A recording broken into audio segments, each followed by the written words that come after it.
Welcome back to Create Craft Costume, where we think creating is as close to magic as we're going to get.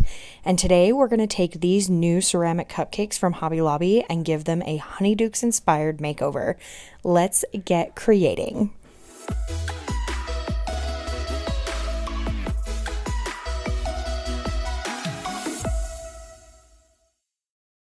Here are the 4 brushes that I used to complete this project, and I just continually washed them as I rotated through the colors.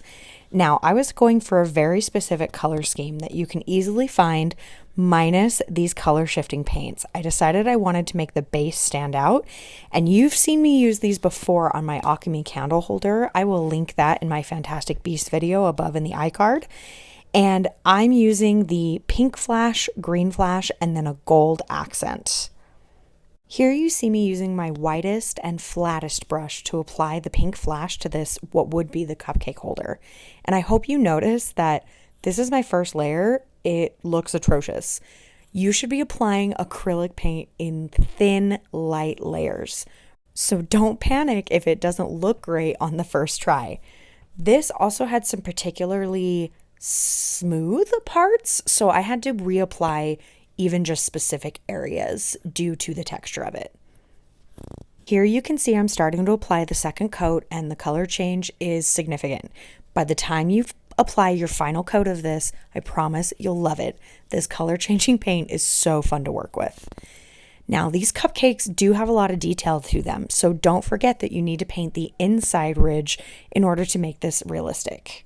This inside layer does take just as many coats as the outside, and here you see me using a fine detail brush to make sure I get the paint where I want it. And now I'm moving on to our metallic gold cupcake holder, and as you can see, this first coat is even lighter than the pink. Don't worry, it layers. You just have to let the layers dry in between. And one technique that I found useful was I painted the entire outside, and then I moved to my fine detail brush and started painting the ridges inside. By the time I was done with the ridges, the outside would be ready for another coat. So I really didn't have to wait long. I was just continually painting these. And of course, I did paint the flash green cupcake holder, but I just filmed that for my short instead.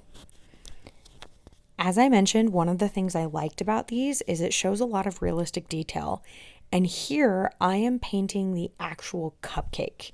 It shows between the liner and the frosting, and it's not very large, so I am using an angled eyeliner brush. I just picked this up from the Dollar Tree makeup section because those brushes are better quality than the painting ones. Even though the color's darker, this still took multiple coats. And as I said, it's detailed, it's rigid, so I would get paint where I didn't want it. Just make sure to have a paper towel close by, and I found that it worked really well. I also found that you shouldn't panic about your lines being super straight around that frosting line. Remember, most people are going to be looking down on the cupcake, so they won't see it that close anyway. So I just really paid attention to make sure that the cupcake color didn't end up on the lining. Paying attention to those little details are just going to make it look finished. Now, I hope you've been noticing that this entire time I've been holding the frosting portion.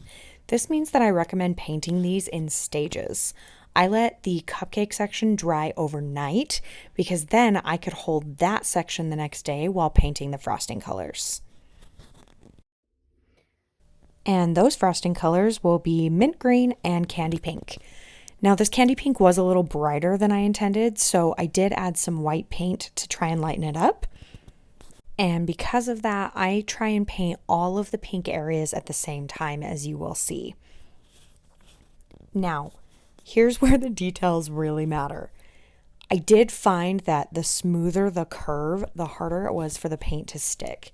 So I ended up doing 3 to 4 coats on this extremely detailed frosting. Doesn't mean it wasn't worth it, it's just something to consider if you're going to paint your own. As you can see, the coverage is very uneven at first, and I just had to come in and continue to fill it and fill it. My cupcakes also slowly started floating off screen because I was just trying to get them closer to my eyes. There's a lot of detail on this. Make sure you're moving every way, rotating the cupcake. There are a lot of hidden crevices on this. Even with the hearts, you want to make sure that you cut in close to the frosting. However, the big round frosting ends up being your friend later. And because I was using this same color on each cupcake, I had a similar rotation to the cupcake liners. I would paint one, put it down, paint the next one, put it down, paint the next one. So I was able to just continually keep painting until I had all of the layers that I wanted.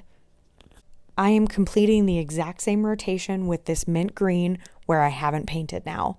However, I also tried a different technique. Instead of painting the detailed frosting all at once, I took this pointed brush and I just added paint to the detail areas.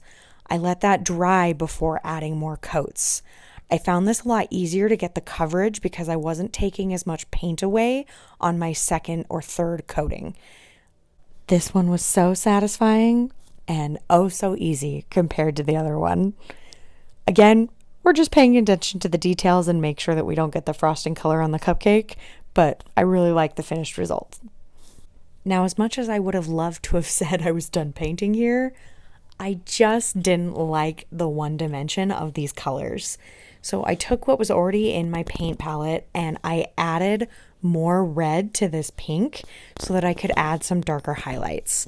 I added these not only to the curves, but also the crevices of where you would naturally see shadows anyway. Did this take another several layers and blending?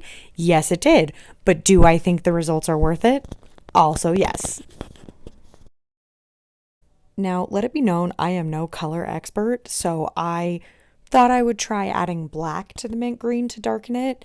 Don't do that. It's way too overpowering and it gives it this ashy color. So instead, just go straight to adding a green to your mint green in order to give it that darker highlight. You can really see the difference in this palette. Once I had the color to my liking, I continue adding that dimension with the mint green cupcakes. And now I get to show them as a collection. I am super thrilled with how these turned out, and I really like that I didn't have to make the cupcakes myself, although I will be trying that in a future tutorial. However, I can just see these waiting for me on the Honeydukes counter, and I think these would be wonderful on a Valentine's tiered tray.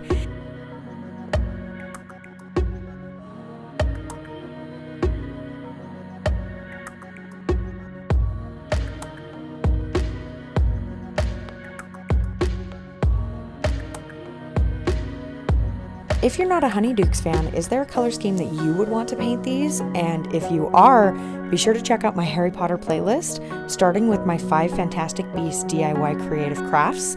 That is where you see me use more of that color shifting paint. Don't forget to subscribe for more Harry Potter crafting and sewing tutorials.